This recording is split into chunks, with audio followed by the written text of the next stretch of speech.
pre-show. Okay, let's get started. Well, welcome everyone to the award-winning Bloomingdale Neighborhood History Group. I'm Lisa Kreisman. I'm the host for this evening, and I'm also a member of the planning committee.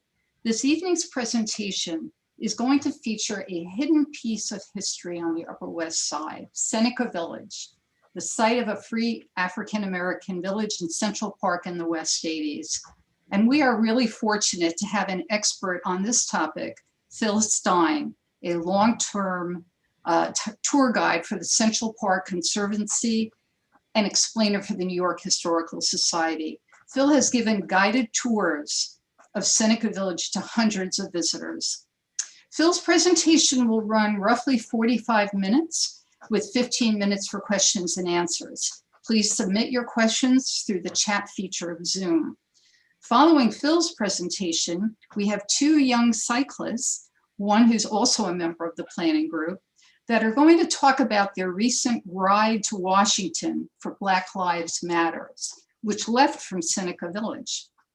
The whole presentation will be live streamed on YouTube and will be available on our website in about an hour.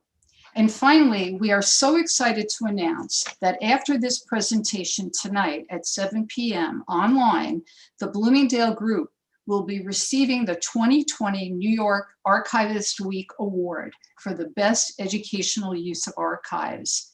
You can watch this for free tonight from 7 to 8 at nyarchivist.org. That's nyarchivist.org. But we've got lots to cover. So please, Phil, let's get started.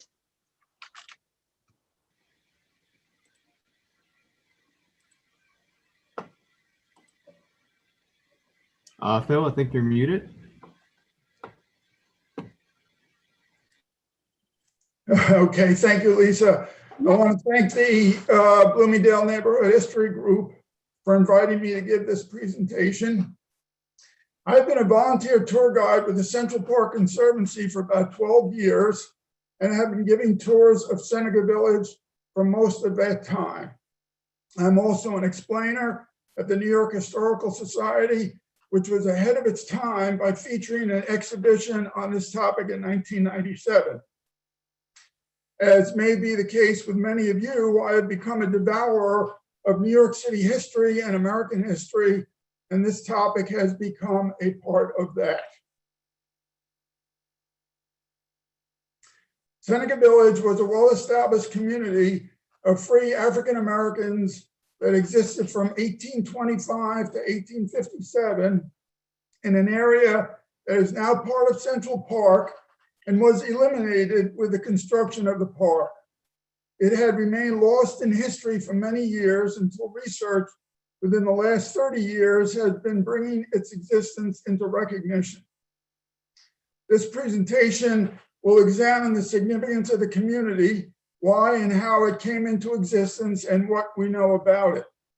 I urge you to go on a tour of the site so that you can better visualize the size and layout of the community. There is interpretive signage currently installed throughout the site. However, these are temporary, so you should try to get out there soon. I didn't want to leave out any credits for this, so here's the whole credit listed in the website. The goals for this presentation are shown on this slide. The time limit will put some constraint on how much subject matter can be included. I hope to provide an introduction to Seneca Village. If you have been on a tour of Seneca Village previously, this should act as an update. This is also a hidden element of New York City history, especially up here on the Upper West Side, so this organization is an appropriate host. Maybe I can encourage you to visit the site, having vanished with the creation of the park in the 19th century. I hope throughout the presentation, I am providing satisfactory recognition of others who have done research on this topic and crediting sources of the content. There's some speculation about this community being a planned community or even a utopia. Also, there has been discussion about connections to the Underground Railroad, which was contemporary with this community. While they add to the drama and interest in the community, they are complex issues, and we are going to leave these topics out of the scope of the presentation. Seneca Village was located in an area that is now part of Central Park, approximately from West 82nd Street to West 89th Street, from Central Park West or 8th Avenue east to what would have been the location of 7th Avenue. However, land north of 86th Street was not well suited for development, so the community was concentrated in the box shown on the slide. You can see the streets and avenues that comprise the community. This was the largest community of free African Americans in New York City at that time. However, it included white residents as well. The land on which the community was located was taken over by New York State in 1857 on the basis of eminent domain for the purpose of creating Central Park.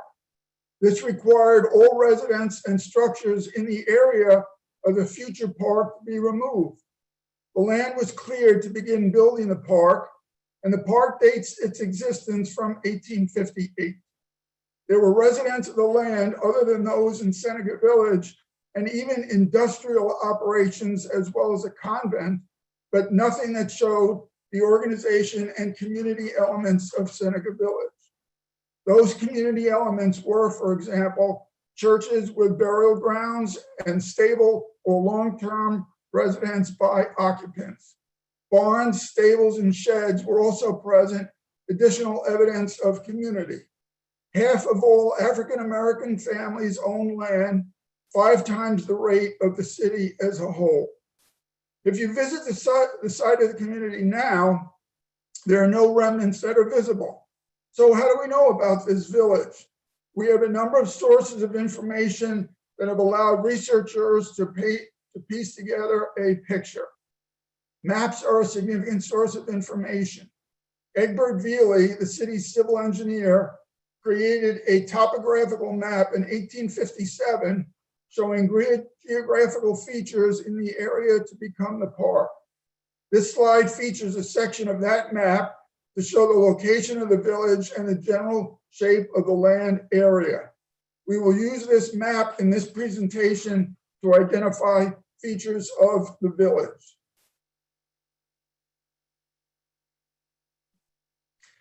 Veely also created a topographical and sanitary map in 1865 that is vital not just to this area, but to New York City in general, and shows geographic features of the city as well as waterways and elevations.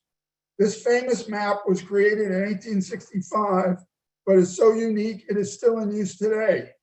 When new construction is proposed, it is used to determine features below ground that are impossible to study today due to the build out of the city. It has provided some information about Seneca Village too. Another, even more significant map for our purposes is a condemnation map that was created in 1855 and published in 1856 that shows all the structures and property owners on the land that was to become Central Park. Owners whose land is taken by eminent domain are entitled to compensation, and this map was the basis for calculating that. This is a section of the map that includes Seneca Village. I know this is too difficult to read the detail over Zoom. However, you can see how the lots are laid out conforming to the famous 1811 Manhattan grid, and each lot is the standard 25 feet by 100 feet size. Buildings with dimensions and owners are identified on the map, so that contributes to our understanding of the community at the time the map data was collected. The census is also an important source of information. At that time, the state performed a census every 10 years on the 5-year. Unfortunately, many census records were destroyed in a spectacular fire at the New York State Capitol in 1911, but the 1855 census survived. To this day, records are still being recovered from that fire. The census collected a variety of demographic information, including the name of each resident, age, place of origin, occupation, race, value of property, and voting eligibility. This is independent of the owner of the property, so is valuable to understanding who actually lived in the village in 1855. Even with the census, there seems to be uncertainty about what the population of the village was in 1855 near the peak. There were at least 225 residents, but likely higher than that, and possibly almost as many as 300. A more recent source of information is archaeology. Much of this has been accomplished by an important research organization, the Institute for the Exploration of Seneca Village History, which I refer to as the Institute so that we don't run too late. The Institute is led by 3 local college professors, Cynthia Copeland, Diana Wall, and Nan Rothschild. Initial work was done using non-invasive techniques such as ground penetrating radar in 2004-2005, but the major event was actual digging during 2011.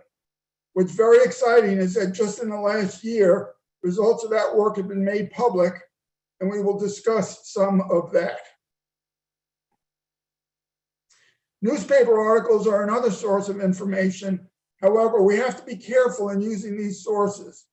Some has editorial content that more likely reflects discrimination and political thinking at the time, rather than actual factual description of events or the community. Church records are an important source of information. Records of birth and death provide information, as well as historical writings, as we shall see. Photography may be thought of as a source of information.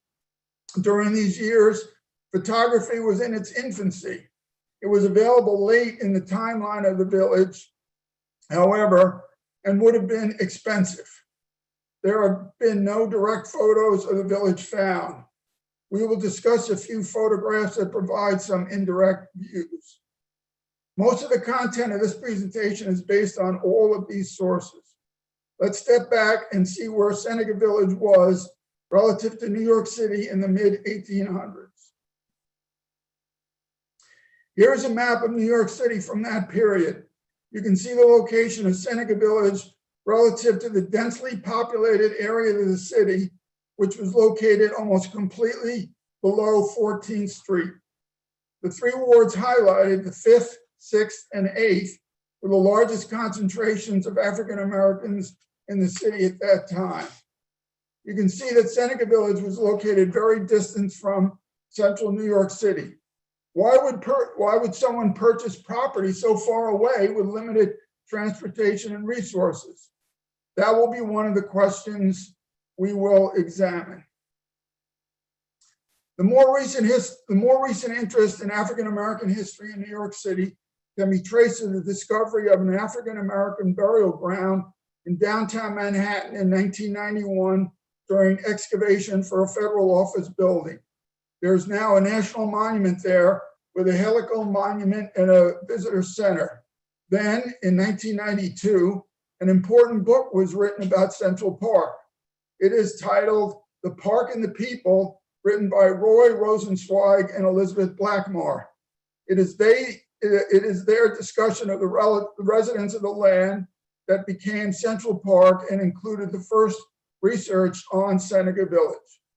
They use many of the sources of information that we just discussed. More recently, the Central Park Conservancy has been reviewing these sources, attempting to expand on the information.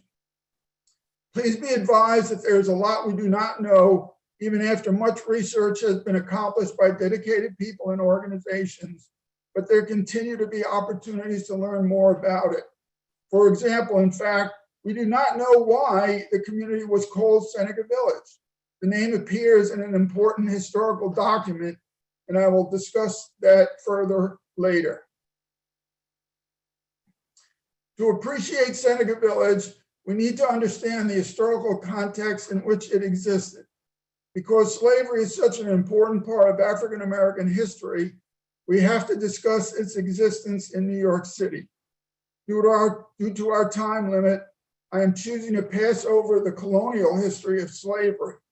If you feel I have overlooked some important history, I will be glad to discuss this in the question and answer period. New York City was a center of slavery in colonial times as well as after the Revolution. With the exception of Charleston, no city had a higher proportion of slaves in its population than New York. Slaves worked in the households of New Yorkers and also on the farms surrounding the city, providing it food. Through the 19th century, New York City was also a center of slave trade, even after that became a federal capital offense in 1820. Cotton was a major engine of the American economy and was completely dependent on slave labor. New York had the deep water port that allowed transferring shipments from the South to ocean-going ships for sale in Europe. Factoring, the method of financing of cotton, was all done through New York. In addition, Southern plantation owners vacationed in New York. The status of slavery was controlled by each state. New York State was one of the last states in the Northeast to prohibit slavery.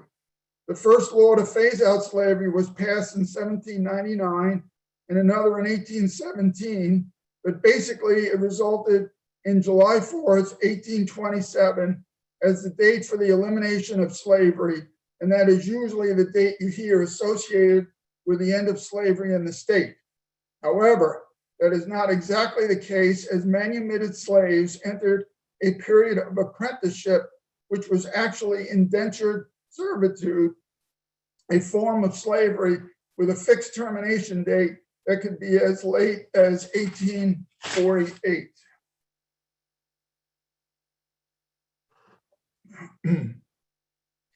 The quality of life for African Americans was difficult even for freemen.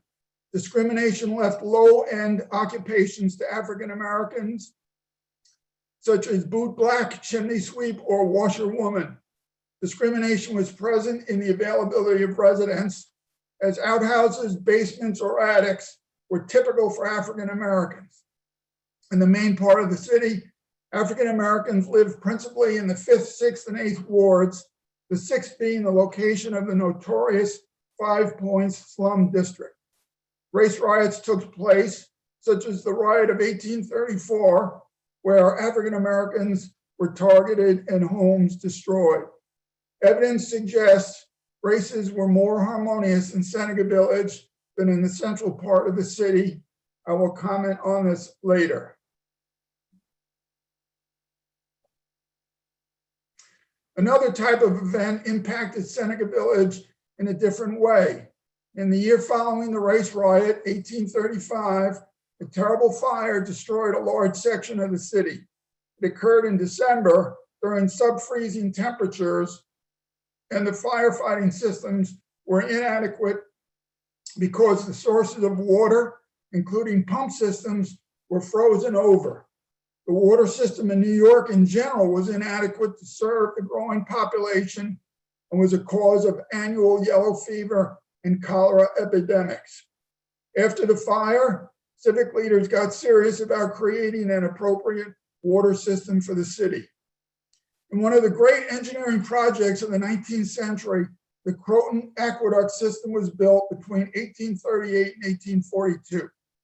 The system brought water from the Croton River in Westchester over 40 miles north down to New York in a gravity-fed system. Water first was collected into a receiving reservoir that existed at what is now the Great Lawn in Central Park, but at that time would have been directly to the east of Seneca Village. In fact, because the land for the reservoir was taken over by eminent domain, occupants of that area were displaced by the project. There is some uncertainty about how many or how few people may have been displaced, but it was possible a source of growth for the community. Land ownership where the reservoir was built was very different from what we have described for Seneca Village, and while some writings about the subject are confusing, we do not include this land as part of Seneca Village. This is a lithograph by Nathaniel Currier showing the reservoir at that time, but it is very out of proportion to the actual size of the structure. the reservoir would have acted as a giant wall on the east side of the village. You need to understand the enormity of this masonry structure, which held 150 million gallons. It was approximately 1,800 feet long and 800 feet wide. The cross section had a wide base tapering to the top, which was 18 feet wide. In some places, the wall was 30 feet above the ground. As you can see in the picture, the top acted as a promenade, so sightseers could walk around the perimeter and would have had a view of Seneca Village. Unfortunately, there were no smartphones in this era. No one seems to have taken a photograph from there. Immigration was an important trend during the period. The Irish potato famine took place from 1845 to 1852. 1 million people died and another million emigrated to the United States, many of them staying in New York, and some of them settled in Seneca Village. Irish immigrants had already been subject to discrimination in the early part of the 19th century due to the conflict between the Catholic culture and the predominant Anglo-Protestant culture. 1848 has been described as the year of revolution in Europe, with a failed revolution in Germany, revolution in the Second Republic in France, and revolutionary events in Italy and Austria. New York was a destination of this emigration, and that included some settlement in Seneca Village. These graphs show the population trends of the period we are discussing. It shows a breakdown of white versus African-American population. Where I had data, I also show the growth in Irish population. You can see that while the population of the city was growing dramatically during the 19th century, African-American population was more static. Meanwhile, immigration of the Irish was growing. This is significant because Irish immigrants competed with free African-Americans for jobs. Also note that there was actually a decline in the African-American population around 1850. This was due to the Fugitive Slave Act of 1850, the federal law and part of the Compromise of 1850. It allowed anyone to claim a Black person was a slave, and it was the burden of the Black person to prove he was free. This led to a large migration of Blacks out of the city, even out of the country. With this historical context, let's focus on the village. The origin of Seneca Village was the purchase of farmland by two white landowners, John and Elizabeth Whitehead, in 1824. In September 1825, they began selling lots. The earliest purchasers were African American. The first purchaser was Andrew Williams, a 25-year-old bootblack who bought 3 lots for $125. We'll discuss more about Andrew Williams later. The second purchaser was Epiphany Davis, variously described as a store clerk or grain dealer, who purchased 12 lots for $578. The third purchaser was a church. The African Methodist Episcopal Zion Church bought 6 lots. The AME Zion Church was a prestigious church of that era, founded in the 1790s. It is thought that these were planned purchasers, as Williams and Davis were associated with the AME Zion Church.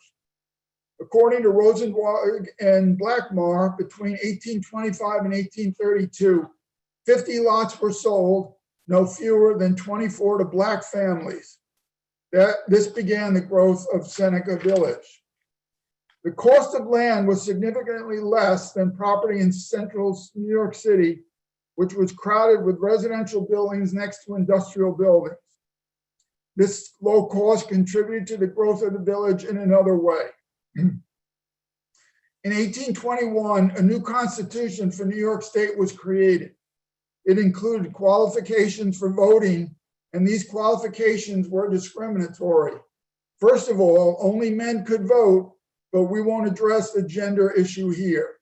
White men who met certain residence requirements or occupation or tax payment qualifications could vote, but men of color were required to have property valued at least $250 in order to vote.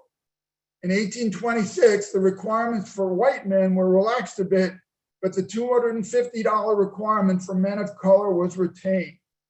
Land in Seneca Village was more affordable than in the principal districts of New York, so purchase of land there was an opportunity to gain the right to vote. In 1826, there were approximately 12,500 African Americans who lived in New York. How many met the qualifications to vote? 16.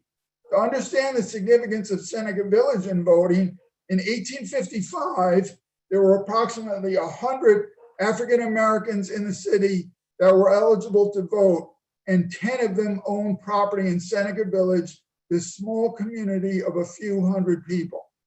Voting eligibility was therefore an important reason for owning property in Seneca Village.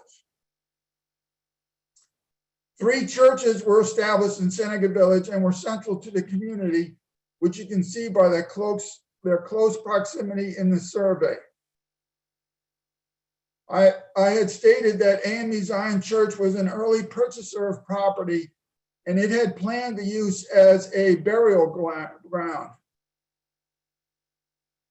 AME Zion Church had its origins from the John Street Church, dating back to the late 18th century. The church became independent from the Methodist Episcopal Church in 1800 due to discrimination and disagreement over slavery policy. It had its own burial ground until it was allowed access to Potter's Field, now the location of Washington Square Park, in 1807. However, that had reached capacity and was closed in the early 1820s. This is interpreted as the reason for AME Zion to make the purchase in Seneca Village. Now, the location of AME Zion lots was at West 85th Street.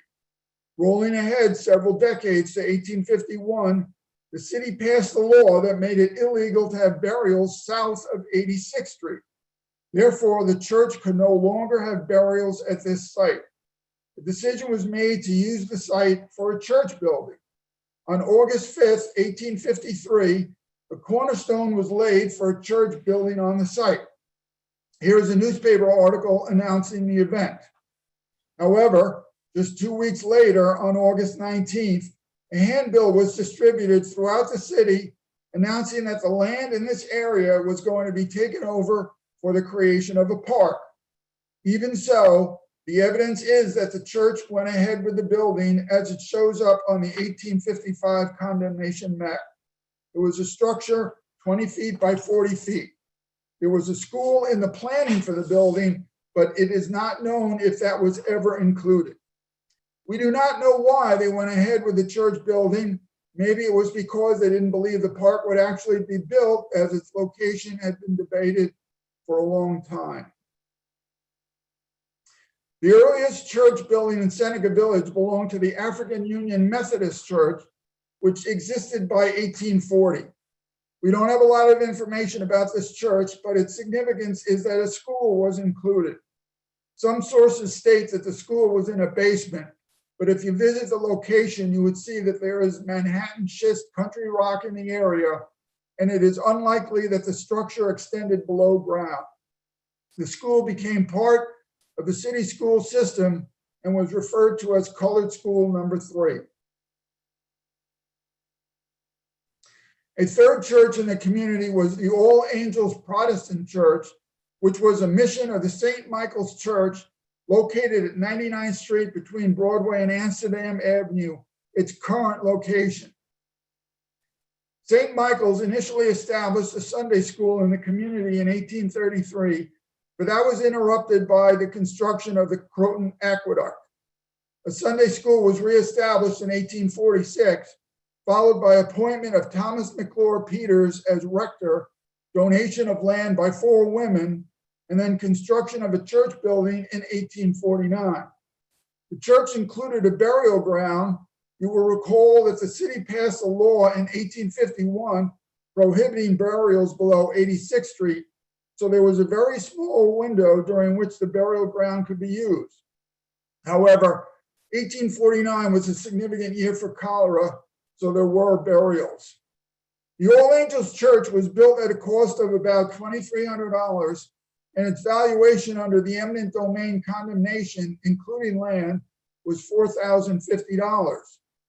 After the condemnation, the church building itself was actually bought back from the government for $250 and moved to another location, approximately 81st Street and West End Avenue to the west.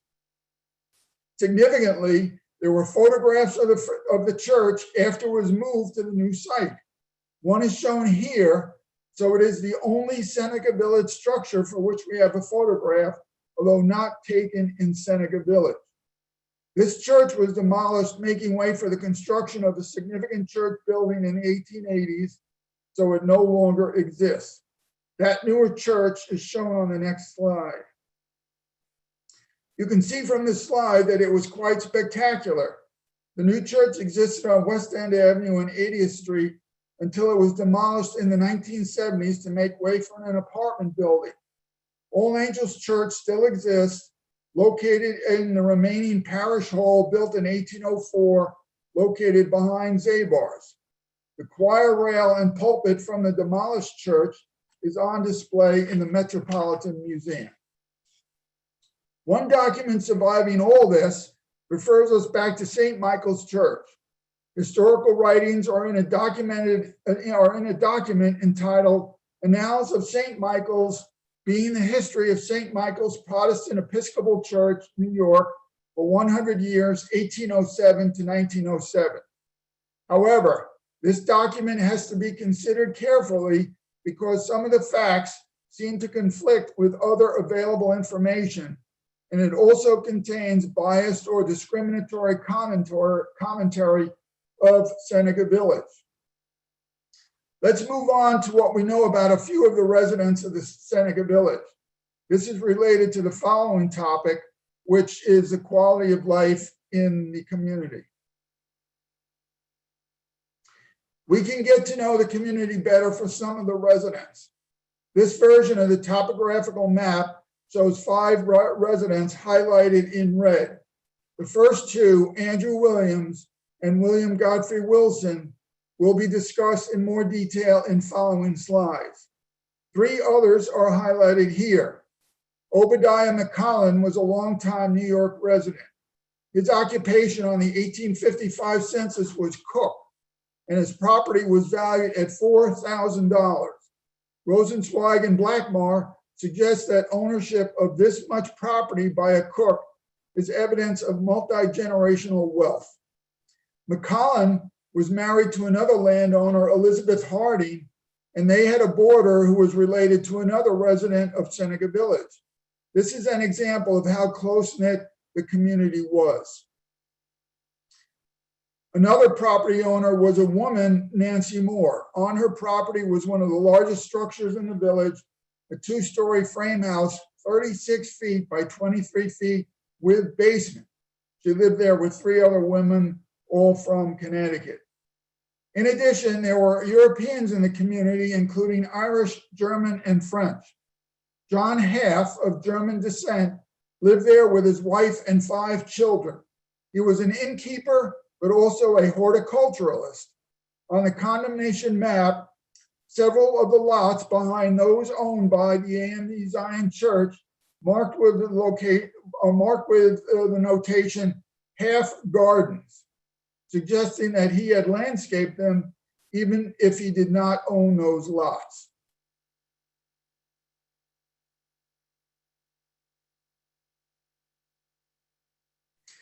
The Seneca Village community was characterized by stability of residents.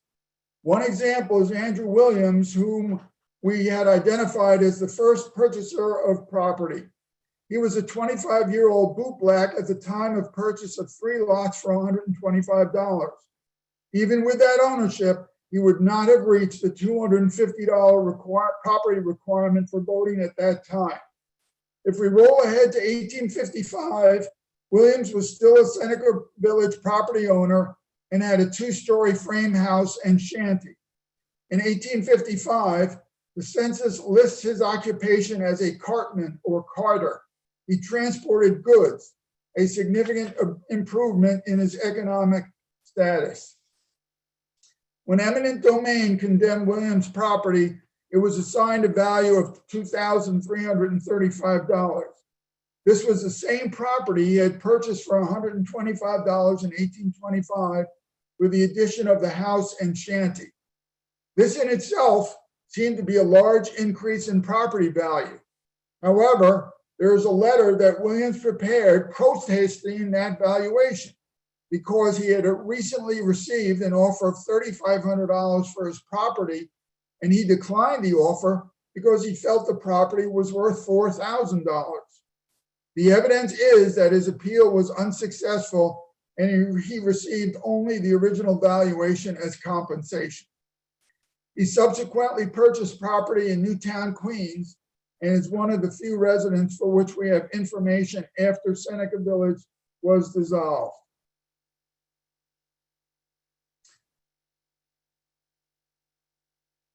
Next to All Angels Church is the location of a home owned by William Godfrey Wilson.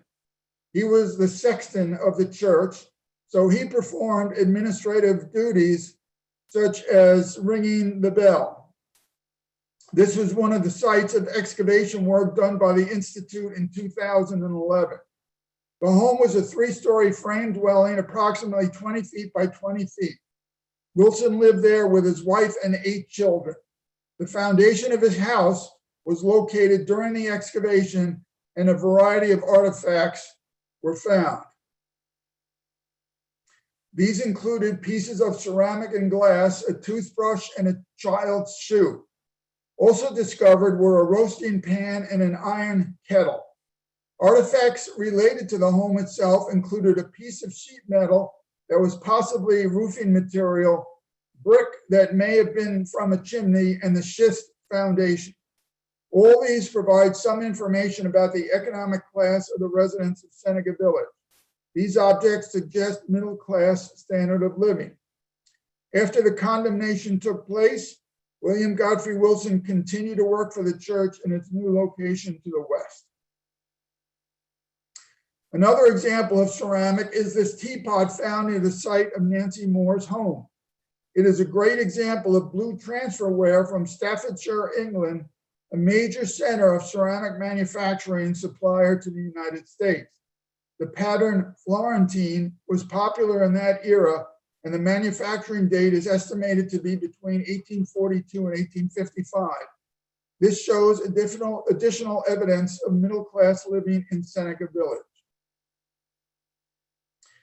Let's discuss the Irish residents because they established that Seneca Village was not entirely African American. We discussed the Irish immigration taking place during the 19th century in general. As many as 15 Irish families were present in the 1855 census for Seneca Village, most of them renters, and did not have a high rate of property ownership as African Americans. In the lore of New York City and Central Park are stories of 2 notorious leaders of the Tammany Hall patronage government who supposedly were born in Seneca Village. George Washington Plunkett was born in 1842 and claimed to grow up in Seneca Village. He went on to hold 4 jobs in the government at one time and was paid 3 full-time salaries, and famously said, "I seen my opportunities and I took them," meaning that he believed taking graft was just part of his job. Richard Croker, born in Ireland in 1843 and whose family emigrated in 1846, went on to become leader of Tammany Hall at the turn of the century. Whether or not they actually lived in Seneca Village remains to be proved. Having discussed some of the residents of the community, let's discuss the quality of life in the community. There is a lot of controversy over the standard of living of the residents of the village. However, with the concentrated research in recent years, discoveries have been made that bring this into better focus. We have seen how the recent archaeological work has helped our understanding that middle-class status existed in Seneca Village, and that the squalor described in these statements is misleading. It might be thought that written descriptions might contribute to understanding the standard of living, but they tend to reflect the discrimination and politics of the era, as we discussed earlier.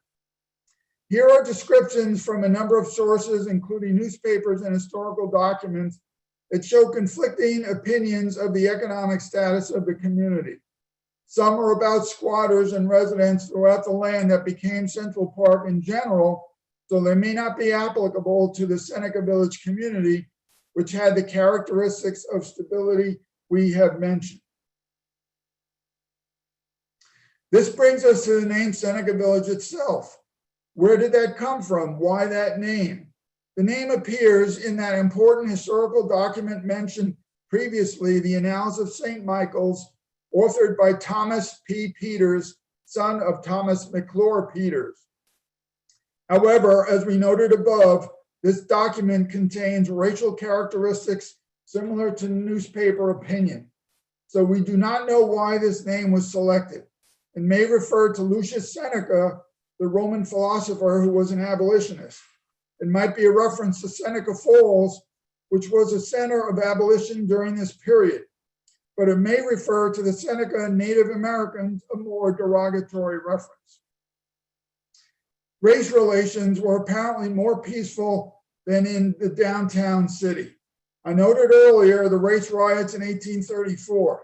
A number of causes have been ascribed to this riot.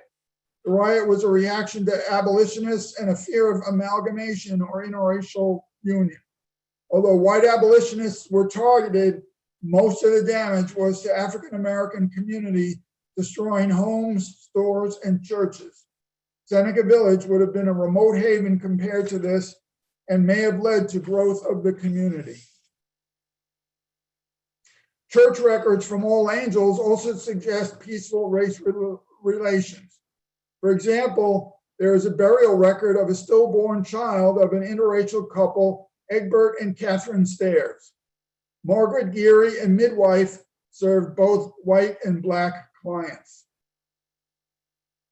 We have limited direct evidence of the housing in Seneca Village. Some evidence was provided by the archaeological work, such as the construction materials identified at the William Godfrey Wilson home site.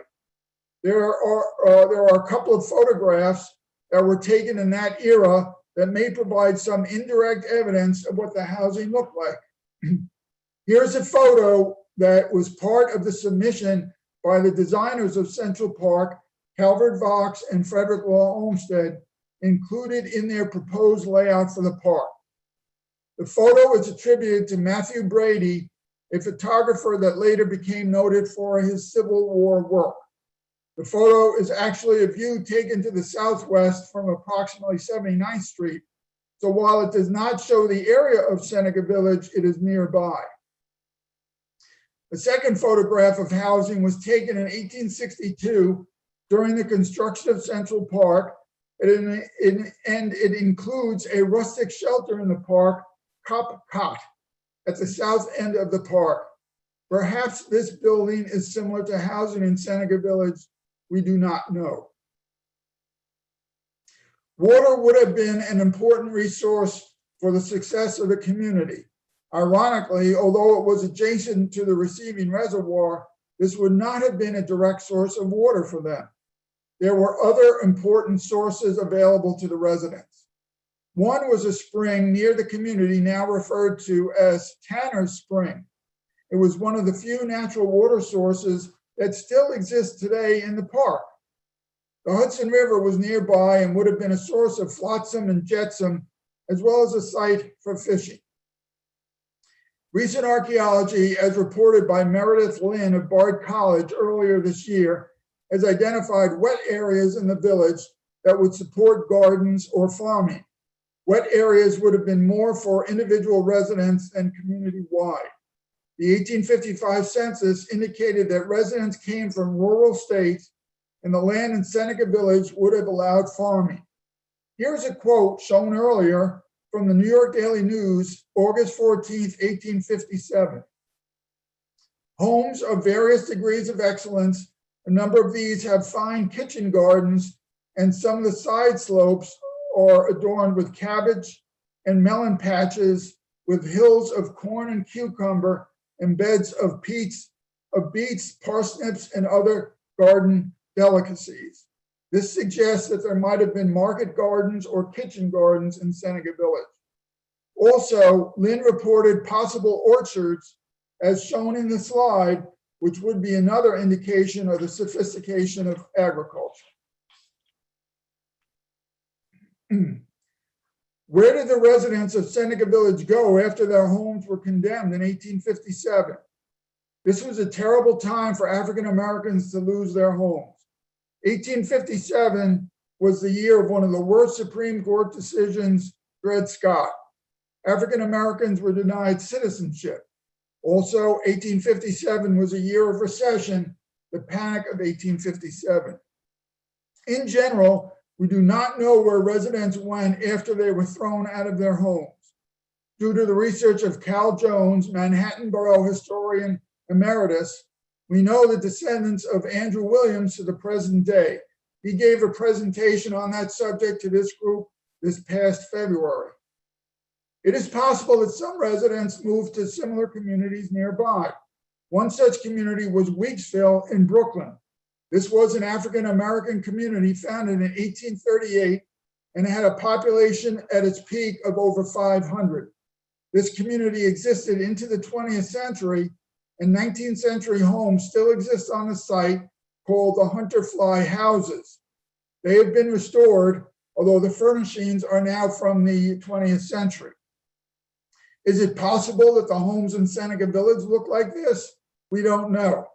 In a presentation made earlier this year at Bard College by Joan Geismar, archaeologist, it was reported that these houses may actually be post-Civil War and therefore not contemporary with Seneca Village. This community was a center of abolitionism, and it was the home of the African Civilization Society, an activist abolition organization during the 19th century. Sandy Ground was a community in Staten Island founded in 1828 by free African Americans from Maryland. They had more control over the oyster beds here than in the Chesapeake, and they revitalized beds off Staten Island. Descendants of original residents are said to still live there. A similar community, or a smaller community, was Skunk Hollow in New Jersey, near the border with New York. New Jersey didn't start abolishing slavery until 1805, approximately the same time that this community was established. The village had a population of only 75 at its peak. I want to conclude the presentation with some events to look out for in the future. There is a proposal for a monument to the Lyons family, who were abolitionists in the era of Seneca Village: Albro Lyons, Mary Joseph Lyons, and daughter Maricha Lyons. They were active in the Underground Railroad and owned property in Seneca Village. Some sources state that they lived there, but it may have been only property ownership. The monument is proposed to be installed on the west side of Central Park at 106th Street. Finally, a new book is expected by Alexander Manovitz. Alexander is a historian of race, urban space, and capitalism in the 19th century United States. He is writing a book entitled The Rise and Fall of Seneca Village, Remaking Race and Space in 19th century New York City. At least that is the current working title. This will conclude our presentation. I want to thank Bloomingdale for this opportunity, and especially you, the audience, for your interest in this presentation. I hope this helped motivate you to visit the Seneca Village site. And especially because the historical significance continues today. So I'm going to turn it over to Sage and Michael. Hi. So thank you, Phil, for your wonderful presentation. I wanted to introduce Sage, who is part of a nonprofit that he helped start up this summer, and I'll let him explain more. As I was a big part of I was a part of his ride to DC nonprofit, but he'll explain it here. Absolutely. How's it going, everyone? Can you hear me all right? Yep. Loud and clear. Fantastic, fantastic. My name's Sage Hazarika. I am a member of Ride to DC, which is, as Michael mentioned, a recently formed nonprofit organization. Its focuses are threefold. One, to increase accessibility for cycling for women, people of color, and their allies. Two, to promote resources for those groups, especially in communities of color. And three, to create communities around that cause. And our inaugural event this year was a coordinated cycling tour from New York City to Washington, D.C. in time to meet up with the National March on Washington. Throughout the planning of our ride, we strove for different ways to find out how to connect our riders with not only present day issues, but also Black history. So one of the ways that we did this was beginning our ride from New York to DC in the location of Seneca Village. There were a couple of reasons that this was a pertinent topic for us. One was thinking about how to connect issues befalling the African-American community today to what may have been happening during the height of the existence of Seneca Village and what happened to it. One of those issues is eminent domain. It was mentioned by our wonderful speaker that eminent domain is what ultimately claimed the land that belonged to this once free Black community. And that's something that has reverberations today in current practices of redlining and gentrification. Another topic that referencing the history of Seneca Village made a connection for us was the fact that Seneca Village existed throughout periods of pandemics. It's something we can think of when we notice the response of the country to marginalized communities, especially communities of color. The other thing that helped us connect our current activity to the history of Seneca Village was the idea of Seneca Village as a community that created its own diversity and promoted allyship between immigrants and nationals. This is something that we felt was very important, especially considering that our group is built upon a foundation of allyship and making sure that people with voices are able to help those that do not have as loud of voices in the current movement share their stories. And then obviously there's the theme of abolition, where Seneca Village was noted as a possible connection to the abolitionist movement against slavery. A lot of groups that are built around the idea that Black Lives Matters contemporarily echo a sentiment of abolition against things like police misconduct. So those are some of the areas that we strove to connect with our riders by talking about Seneca Village. And I'm happy to report that for research for this presentation that we were able to give our riders on Seneca Village, we reached out to one of the researchers of the Institute, Cynthia Copeland, who has also done work with the speaker who you just heard of today. Now, Michael, as one of our riders and also a member of this historic group, how did you interpret our messaging about connecting our ride to the history of Seneca Village? So when I first got there, being part of the planning committee for this group helped me understand the rich history that Seneca Village provides to people. And knowing that we started from this location put a significant value on the ride, and it's specifically a reminder of why we were going down to Washington, D.C. To build this new community that, that Seneca Village once had, and we were able to replicate it on this bicycle ride on 6 days of meeting random strangers with the same beliefs and maintaining the way that the group maintained such a well put community where everyone was safe, everyone was maintaining their, protocols. And luckily everyone made it down there. And it made sense to me that Seneca Village was a key founding point, and it's an important location for not just the history, but also for future generations.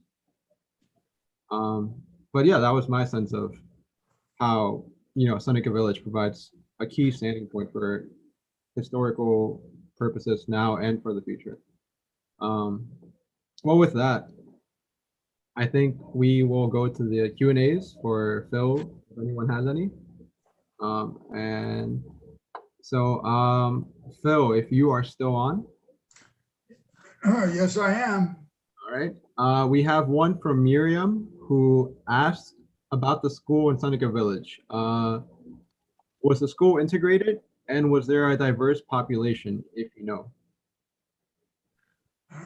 Well, the school at Seneca Village was part of the African Union Methodist Church.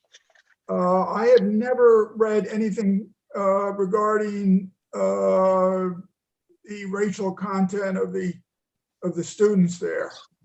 We don't have a lot of information about the school itself. It's quite possible that there were both Black and white students at the school.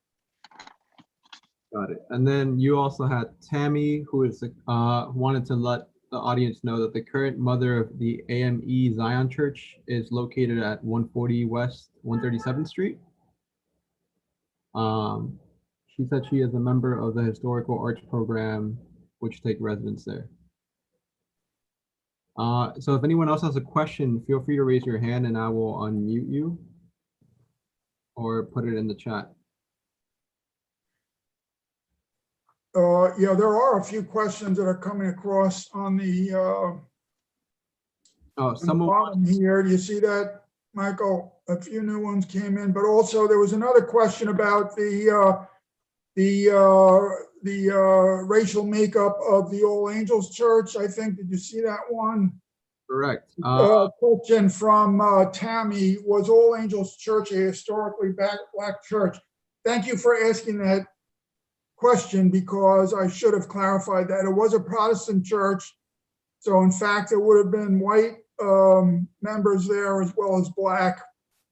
Probably the Irish residents in the area, not necessarily just within Seneca Village itself, but in that whole area, who would have had accessibility to the church would have attended All Angels.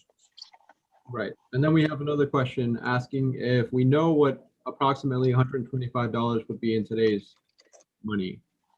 Yeah, $125 in today's money. I would guess that you need that would have been the purchase price of Andrew Williams' property in 1825, almost 200 years ago. I would guess that you would apply a factor of at least 50 to that to bring it up to the value in today's money. This question comes up quite a bit, and it's very difficult to establish that. You can look at inflation, but I don't like to just by inflation, because in fact there were no taxes in that era. Today we have taxes, which can be having a significant effect on buying power. But I would guess that you would multiply by at least a factor of 50 to bring that up to today's value. And then second question there from Lynn: did you say the church was bought for $4,000 before it was moved? $4,000 was, I'll have to back up. I did see a comment here that perhaps I was speaking too fast, and I apologize for that. So maybe that's what led to the question here. I don't know, but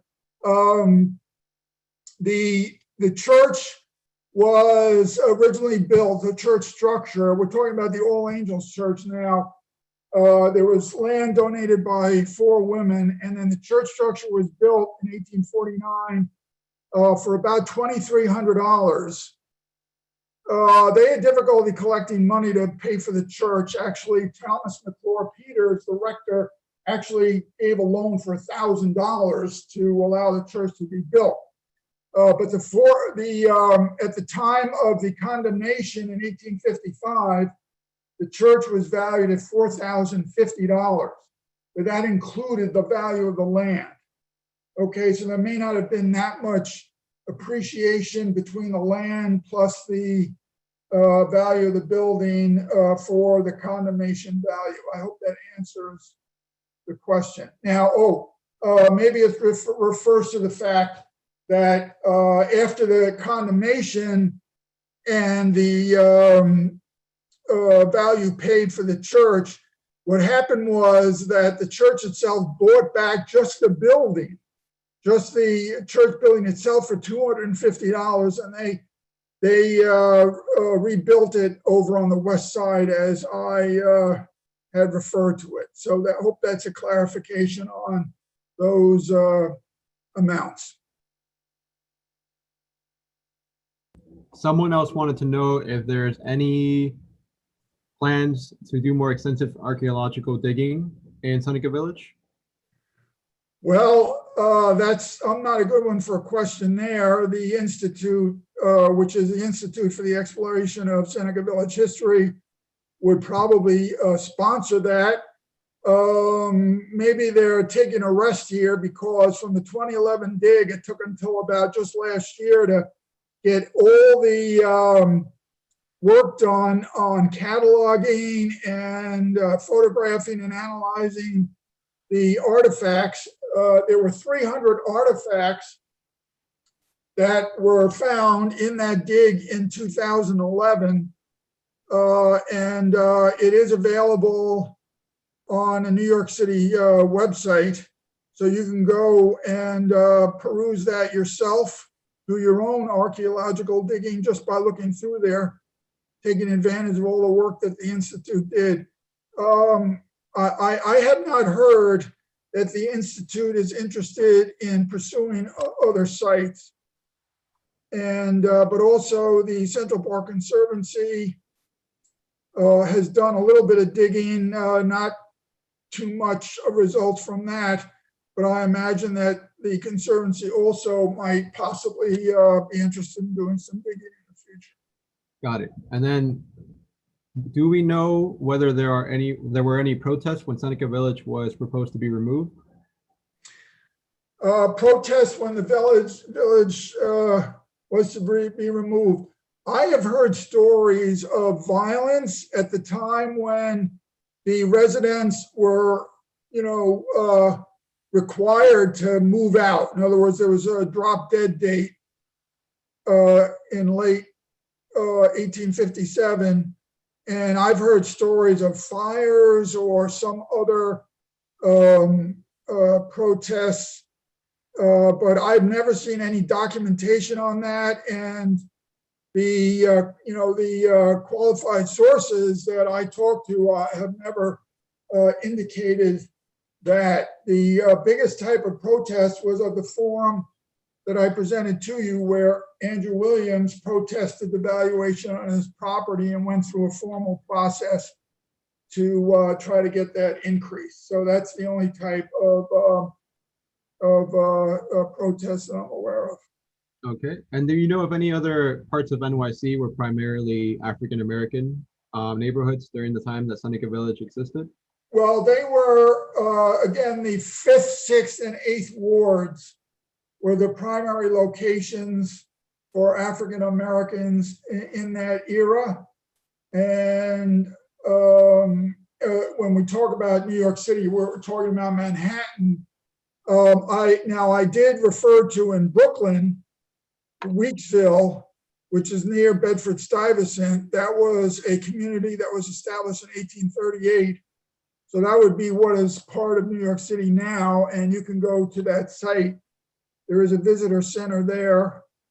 You can take the C train if you want to take the subway. That's interesting to go to, and it was actually a larger neighborhood than Seneca Village. I'm not aware that there were communities organized like Seneca Village that might have been in part of the 5th, 6th, or 8th wards that I'm referring to, just due to the fact that they were so compressed, not in a rural environment like Seneca Village was.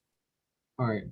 Cal Jones is asking to talk, so I will let him go first.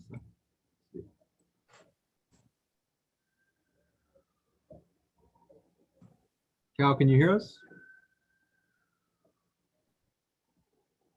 Can you hear me? Yes. Okay, good. I can hear you. All right. In reference to Seneca Village, or the Institute for the Exploration of the History of Seneca Village, in talking to the directors, one discussion that we had was some of what we would do. We would continue to explore Seneca Village. And one of the things that I've undertaken is looking at some of the owners of the property to see how they lived, where they went. And one in particular, which was mentioned by you, Phil, was, excuse me, Albro Lyons. He owned property right on the site, on the same block as the AME and right across the street from Andrew Williams. Albro Lyons was a middle-class African-American. He didn't live there, he owned the property, okay? And he had gotten the property from his wife's father, but he lived downtown. And this is in reference to trying to determine the value of some of the property of the Black. Well, Albro Lyons lived down at Van Water Street, which was down in the 6th district, 6th ward. And the building was the sailors, the old sailors' home. And he had also had a home, well, that was before. His home was on Van Water, which was valued at $5,000. And also during the draft riots, it was burned. He escaped over a fence. He fought them off the first night of the riot. He managed to get out over the back fence, and the house was badly gutted, for which he submitted a claim to the city. And that claim is at present being reviewed, or the records have just recently been found at the Hall of Records. So that's something that I'm looking into, and it should be interesting. Also, right at that particular time, and the home seemed to have been a very nice home. They were middle-class African-Americans, because part of the claim that they submitted to the city was a French rug, and there's a list of items that they lost as a result of the riots. And they were, quite impressive. And as you can see, there are pictures of the family. And because I think the pictures were around the 60s, 1860 or around that time, I think photographs were just about being invented. And the pictures showed, and you could see their attire. And at that time, people of wealth and upper middle class were taking pictures because it was done in the studio. So these are just some of the things that we're exploring about Seneca Village, because there were others. And I personally have decided just to look to see if I could find anyone of interest and see just where they went and what they did. And the Albro Lyons, a very interesting family, and that's something I'm in the midst of doing now, But there are other things and other persons, I think, that may be of interest. So that's all that I have to contribute to that. And Phil, thank you. That was done very well. I enjoyed it. Thank you. Can I make a comment, Cal, about Albro Lyons? You pointed out that please. He lived at the soldiers' home. Yeah. Can you confirm? I believe that was an entry point to the Underground Railroad. Is that correct? Matter of fact, they first lived, I think, Center Street. I have it here. They lived something like tell you in just a minute, 144 Center Street, which was right about at the tip end of 5 Points. And there I read in my research that Frederick Douglass had visited. Albro Lyons lived with his wife's family, his wife's father, who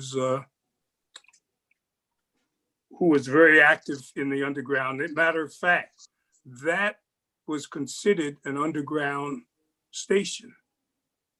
And Albro Lyons' wife, I think it's Mary Lyons, when she was living with her family, I think Frederick Douglass visited them there, it was said. Some of the documents indicated that. So from there, and Albro Lyons was in partnership with a, and I've forgotten the names, I have to go back because I've gotten into so much detail, but he was in partnership with, William P. Powell, who had the American Seamen's Friends Society, and that was 33 Pearl Street. And Albro bought him out. I understand he went back to England, or went to England, and Albro moved the family into 330 Pearl Street, which was where the sailor's home was also kept. And from there, he moved to Vanwater. There may have been a couple of other stops, I have to look. But it was, there were pictures drawn of the sailor's home. And you can see that it was quite a formidable building, and it was in that part of town. This is not this part of town, which was, Pearl Street, 330 Pearl Street, which was a little over to the west, and I think to the west of Center Street and 5 Points. It would look to be quite an up-to-do middle-class area. And definitely 20 Vanwater Street was, because in some of his notes and his claim, this is Albro Lyons, he stated how he escaped over the back fence that night, July 13th, I think it was. But his family was kept by a German family. They housed his family for that period of time until they could get away. So that's just a little. I haven't really delved into it and or really put all of it in order. But the claim, I don't think, has been paid, and the documents, which is what I'm looking at or getting a chance to look through, of his claim and what he had in his house and all, is now in the Hall of Records. So that, that gives you an idea. And Albro Lyons was he's middle class. He's also a mulatto. And what was interesting about that, in terms of just tracing the family, which I started doing, trying to find out where they came from, which was upstate New York. But in tracing the family and also trying to find out where they are now, and they seem to have always married mulattoes. Well, but I sort of think that, I don't know if everyone in all the generations were mulatto, but that was the status, that was white privilege, so that they would try to hold on to that. I mean, those who were descendants. And then I noticed in the research in some of the census, they had them as Black and they had them as white, various descendants, which is not at all uncommon. Well, thank you, Cal, for your insightful information. If you don't mind giving a little introduction about your previous works. Oh, well, before becoming a historian, being appointed by Ruth Messenger and then reappointed by Virginia Fields and by Scott Stringer, before that, and this is one, before that, I worked for the city for like 42 years doing investigative audits. And about 20 years of that was slum clearance. So I know a little about eminent domain and about the various properties that I did nearly all of Bob Moses's audits.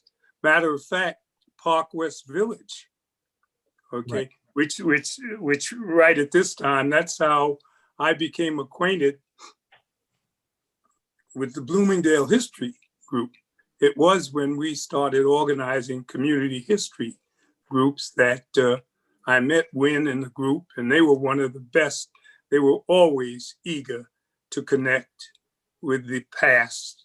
And so that we had started, or I had gotten Virginia Fields, rather, to appoint historians for each community board.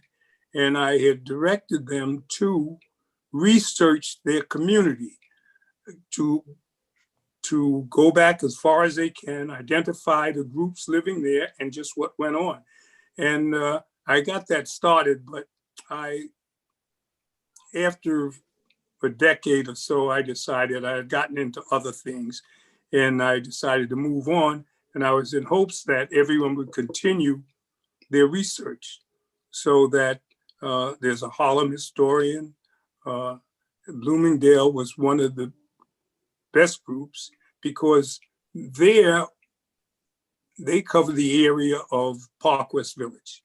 That was one of my first investigative audits, and auditing properties that Moses took through eminent domain. I don't want to go on, so No, that's for everything, Cal. you can monitor me or just tell me, because I can run from one story to the other. Right. I learned investigative audits and really the impact of how you approach taking property by eminent domain. You get a sponsorship, you come into the community, you visit the community board, and then when you're visiting the board, you find out who's on the board. You make sure that you have some churches, some merchants, some activists, and then you invite them to be as part of your group. And then you scout the area you want for the property that you hope to build. And when you find it, for example, Park West Village. Now, I was born and raised in Harlem. Okay, I went to school all through Harlem. Matter of fact, County Cullen was my teacher at junior high school. But Park West Village was where I hung out as a high school student. And most of the residents in that area, from 98, 97th Street, 98th Street, 99th Street, and from Central Park West to Columbus, it was not a slum. They were working class poor. But almost every one of my friends, because I used to hang out in the area because we went to school together, Commerce High School, and nearly everybody in 98th Street, 99th Street took an instrument or took music. They all had a quarter to take music on Friday. So you had, Thelonious Monk there. You had,